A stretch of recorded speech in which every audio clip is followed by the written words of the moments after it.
And for more on this, I want to bring in Moeed Yusuf. He is the Associate Vice President of the Asia Center at the U.S. Institute of Peace. Thank you so much for joining us. We saw what was happening at the UN with the war of words. We're also seeing military exercises. So what do you think will come out of this? These two countries have been there before, but could this lead to something bigger? One hopes not. Look, I mean, when you get to this situation, the risks are so high that you can never rule out an inadvertent escalation to a crisis. I mean, they've been to crisis at least 3 times in the past 15 years or so. The last one being when the Mumbai attacks in 2008 took place, and they got to an air war situation. I think it's really posturing. The moment for the military strike, if there was one, is gone. It's literally the first day or two. Both sides have military forces which can actually defend in a way that neither gains by going for a use of force option. At the end of the day, that's probably the best we can hope for, but I don't see them backing off because if either one goes first or blinks first, I think the other gains a symbolic victory, and that's what South Asia has been about for so long. These two countries also have nuclear weapons. It's something that's been talked about. Could this ever escalate? Could these two countries go into war?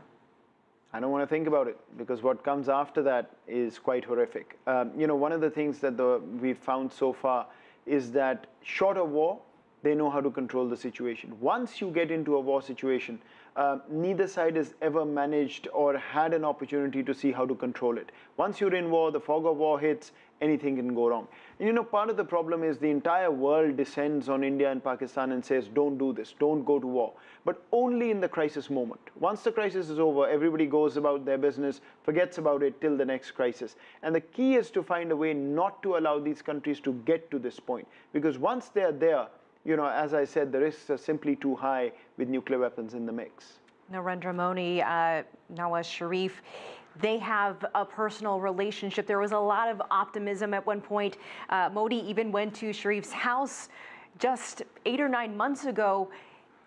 What's the status of their relationship? And could the two of them bring down the tensions? To be very honest, I don't think they have one. The relationship is better than what most expected in the beginning because Modi has a hardline view on Pakistan, etc. But since that visit that you mentioned, I mean, he coming to Lahore, things have gone down and things have gone south very, very quickly. This particular incident and the war of words, it's Modi and Nawaz Sharif. So you can see very clearly that this is coming from the very top. And once the situation gets so dicey, I think the kind of relationship that these two have cannot overshadow the kind of situation that they're in. India and Pakistan, remember, 70 years, wars, nuclear weapons.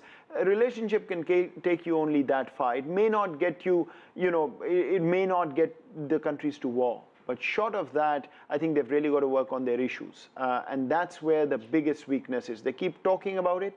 Terrorism, no resolution at all. You have a crisis. You go back to saying, yeah, we'll talk about it. Nothing happens. Kashmir, both sides, yeah, we want to resolve it. You don't get there. So I think unless you get to the specific issues of Kashmir and terrorism, I think you're going to keep falling into this trap of crises, worrying about a nuclear war, pulling back, and then unfortunately falling back into it. All right. Well, we'll have to leave it there, Moeed Yusuf. Thank you so much for your perspective. We appreciate your time. Hello, welcome to this hour's news desk on CCTV News. I'm Wang Yizhi in Beijing.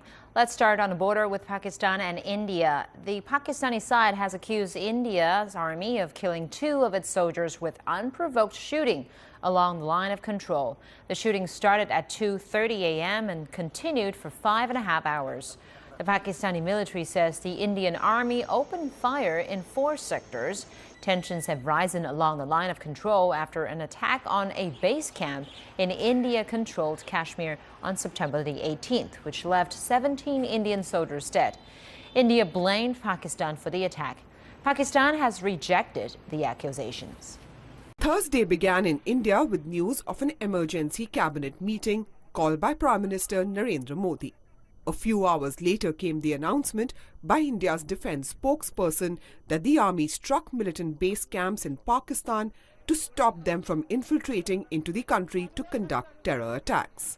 Based on very specific and credible information which we received yesterday, that some terrorist teams had positioned themselves at launch pads along the line of control, with an aim to carry out infiltration and terrorist strikes in Jammu and Kashmir and various other metros in our country.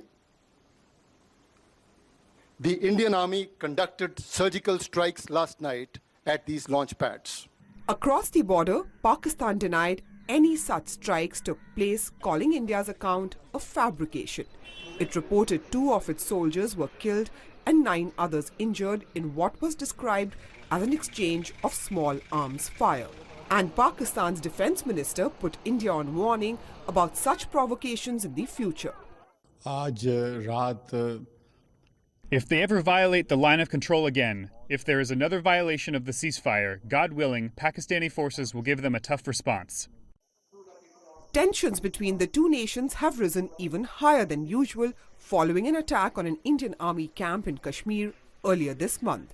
18 Indian soldiers were killed in the assault, which India blames on Pakistan. Pakistan, however, denies any involvement. The strikes follow an Indian campaign to isolate Pakistan diplomatically, coming one day after the government announced it would pull out of a regional summit set for November, a decision that prompted other nations to follow suit. But according to the Indian military, the threat of infiltration was endangering its citizens, forcing it to use military action now. India is asking villagers living in critical zones along its border with Pakistan to evacuate and move to safer areas as a precautionary measure. Shweta Bajaj, CCTV, New Delhi, India. Tensions between India and Pakistan are high after New Delhi carried out what it calls surgical strikes. It happened inside Pakistan-administered Kashmir. The attacks follow weeks of deadly violence, the killing of a Pakistan-based separatist, and the shelling of an army base in India-controlled Kashmir. Neighboring China is calling for calm. CCTV's Nathan King is in our Washington newsroom with the very latest. Nathan. Yeah, thanks, Elaine. Villagers have been told to leave, and the streets of Srinagar, the capital of India-controlled area of Jammu and Kashmir, is deserted as the two countries face off in the worst crisis in Kashmir in over a decade. As you can see, smoke can be clearly seen on the Pakistani side of the line of control after India carried out what it called surgical strikes, which New Delhi says were designed to stop terrorist attacks on Indian-controlled cities. Pakistan should realize its responsibility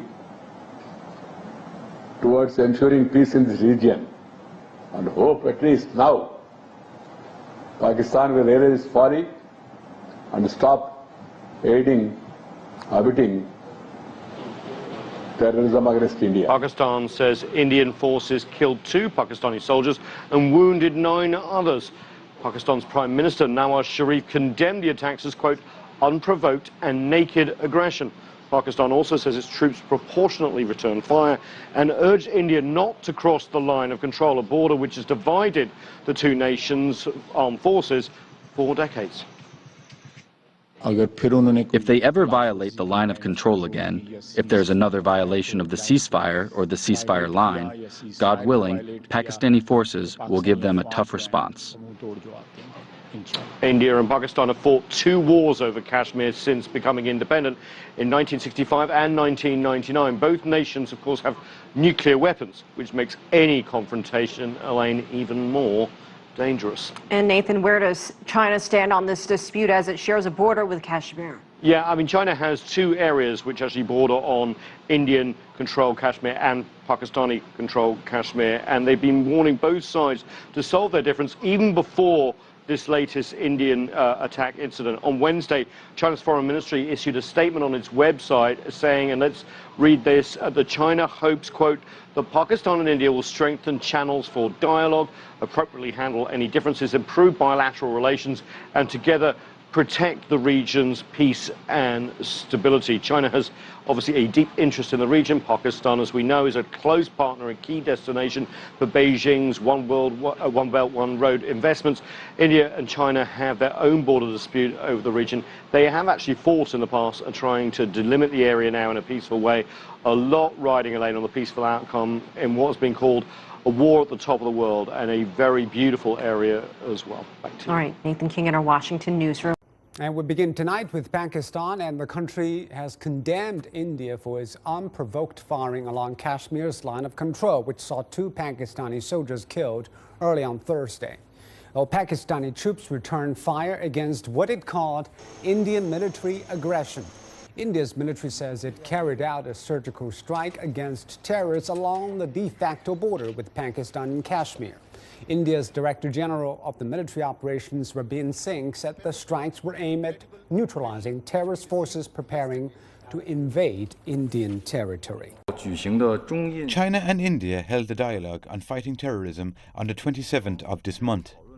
We held conversations on specific measures to enhance cooperation in the area of anti-terrorism and safety, and how to face the threat of terrorism. We reached an important consensus.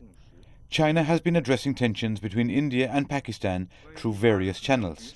We are keeping communication open and hope India and Pakistan will enhance dialogue, solve their differences properly, and safeguard the stability and security of the region.